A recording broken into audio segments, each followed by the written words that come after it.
ओम शांति।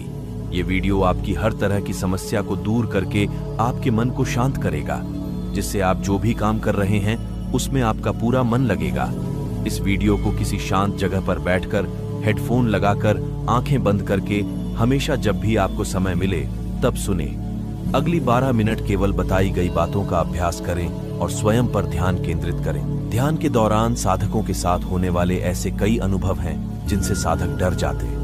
ये अनुभव बहुत डरावने होते हैं, जिसके कारण साधक जान ही नहीं पाता कि उसका ध्यान सध रहा है या नहीं, और वह बीच में ही ध्यान छोड़ देता है। दोस्तों, यही स्थिति प्रत्येक साधक के लिए बड़ी दुखदाई है।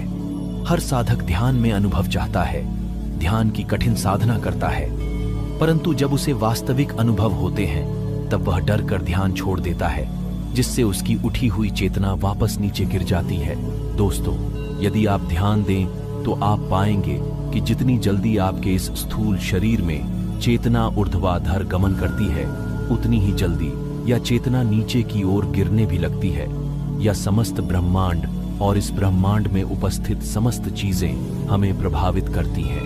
हम जब ध्यान की अवस्थाओं में विचरण करते हैं तब हमें कई सूक्ष्म अनुभव होते हैं। ये अनुभव डरावने भी हो सकते हैं, और यदि आप इन अनुभवों से डर गए तो यह आपके लिए बहुत घातक हो सकती है। तो आज की वीडियो में हम ऐसे ही 5 अनुभवों के बारे में बात करेंगे जो साधकों के साथ ध्यान के दौरान होते हैं। यदि आपके साथ भी ये अनुभव हुए हैं तो आप बड़े ही किस्मत वाले हैं। ऐसे अनुभवों का अर्थ होता है कि आप ध्यान मार्ग में प्रगति कर रहे हैं और ध्यान आपको फलित हो रहा है। तो आइए इन अनुभवों के बारे में जानते हैं। ध्यान के दौरान होने वाला पहला अनुभव कि आपके मस्तिष्क यानी थर्ड आई, तीसरी आंख पर वाइब्रेशन होती है, कुछ हलचल होती है। साधकों को ऐसा भी महसूस होता है कि उनके सहस्त्रार चक्र पर कोई चींटी रेंग रही है।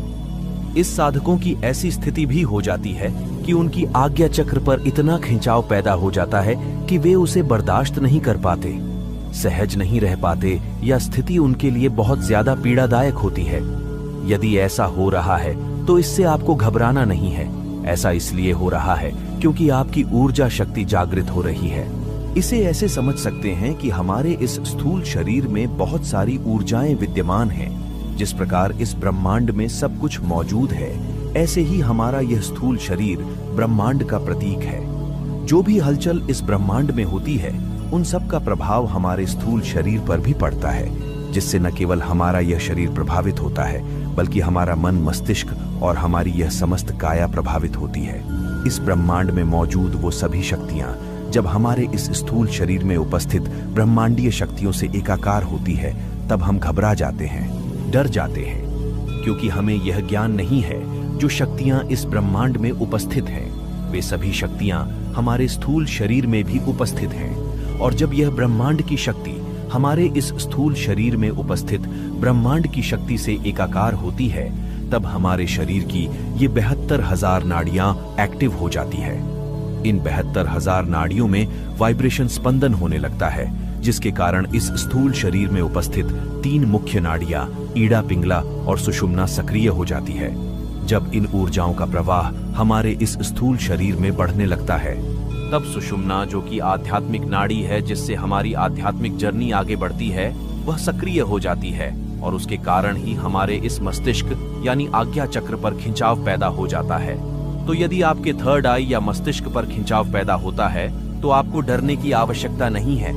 बहुत ज्यादा खिंचाव हो रहा है तो आप प्रातः उठकर थोड़ा प्राणायाम कर लें और थोड़ा भ्रमण कर लें, जिससे आपकी मानसिक स्थिति सामान्य हो जाएगी। लेकिन डरकर आपको ध्यान बीच में नहीं छोड़ना है।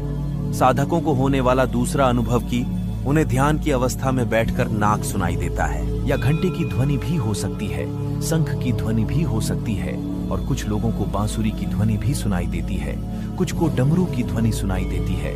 ये डिपेंड करता है कि आपके आराध्य क्या है।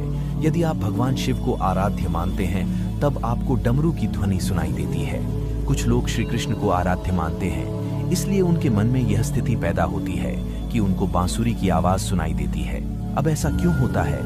ऐसा होने का कारण है कि जब व्यक्ति साधना की उच्च अवस्था में पहुंचने लगता है, यानी ध्यान की गहराइयों में गोते लगाने लगता है, तब उसके कान की सुनने की क्षमता विस्तृत हो जाती है, बढ़ जाती है। उसके कान में खिंचाव पैदा हो जाता है, जिससे वह अदृश्य ध्वनियों को भी बड़ी आसानी से सुन सकता है।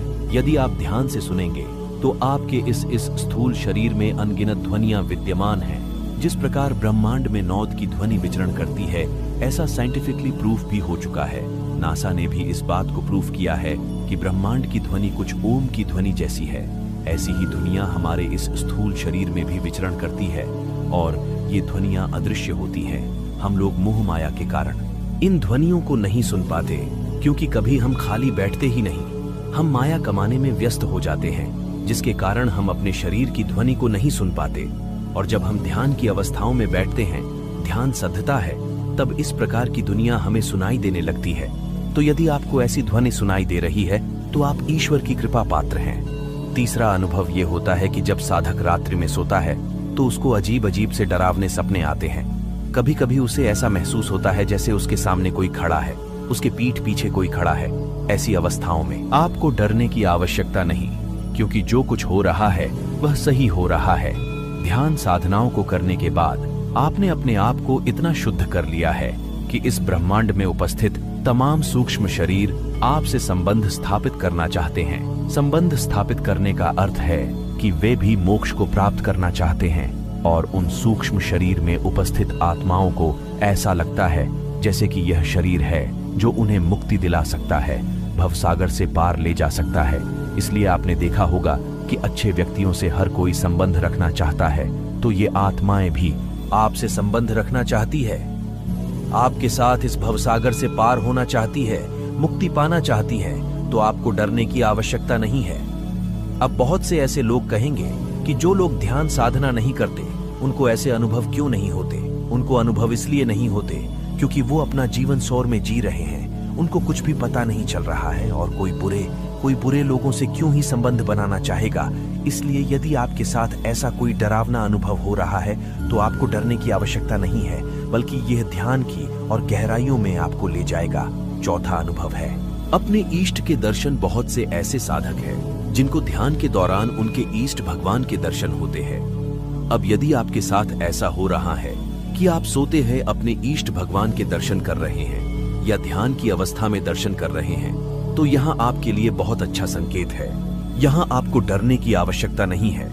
अब आपकी ध्यान साधना उच्च कोटि की हो गई है, इसीलिए आपको भगवान के दर्शन हो रहे हैं। अब यदि ऐसा अनुभव आपको हो रहा है तो आप डरिए मत, बल्कि अपनी साधना को कंटिन्यू करिए, आगे बढ़िए। अब भगवान भी आपको आगे का रास्ता दिखाने की कोशिश कर रहे हैं, मोटिवेट कर रहे हैं। साक्षात रूप में आप भगवान के दर्शन कर पा रहे हैं, तो आपको डरने की आवश्यकता नहीं है, बल्कि अपनी साधना को और गहरा करने की आवश्यकता है। पांचवा अनुभव, कुछ साधकों को ऐसा अनुभव होता है, उनका अपना कोई मृत प्रियजन दर्शन देता है, दिखाई पड़ने लगता है, उनसे बात करने की कोशिश करता है। तो ऐसी अवस्था में आपको डरने की आवश्यकता नहीं है। अब ऐसा इसलिए होता है क्योंकि हमारे पितृ या पूर्वज हमसे मिलना चाहते हैं, बात करना चाहते हैं। वैसे भी शास्त्रों में पितृ को भगवान की उपाधि दी गई है। ये पितृ भगवान के समान है, जो हमारा समय समय पर मार्गदर्शन करते हैं। यदि आपने कभी भागवत कथा सुनी हो तो आपने सुना होगा कि यदि कोई व्यक्ति भगवान का भक्त हो जाता है, गहरी ध्यान साधना करता है, तब वह अपने पुराने 7 पीढ़ियों के दुखों को तार देता है, उनको आगे ले जाता है। ध्यान साधना के साथ वह न केवल अपना मोक्ष प्राप्त करता है, बल्कि अपनी प्रियजनों और पितरों को भी मोक्ष के द्वार तक ले जाता है। इसलिए ध्यान की इस अवस्था में आपको आपके प्रियजन और पितृ भी दिखाई दे सकते हैं, तो आपको डरने की आवश्यकता नहीं है। ये सभी अनुभव अच्छे अनुभव है और आपको आगे ध्यान की गहराइयों में ले जाने का कार्य कर रहे हैं। तो यदि आपको यह सब अनुभव हो रहे हैं तो यकीन मानिए आप ध्यान की गहराइयों में उतर रहे हैं और आपका ध्यान फलित हो रहा है। इसलिए यदि ये 5 अनुभव आपको हो रहे हैं तो आप बहुत ही किस्मत वाले हैं। इसके अलावा भी यदि आपको अनुभव होते हैं तो आप नीचे कमेंट्स एक्शन में लिखना मत भूलिएगा। मिलते हैं अगले वीडियो में, और अब तक हमारे चैनल को सब्सक्राइब नहीं किए हैं तो सब्सक्राइब कर लीजिए तथा बेल आइकन को प्रेस कर दीजिए। तब तक के लिए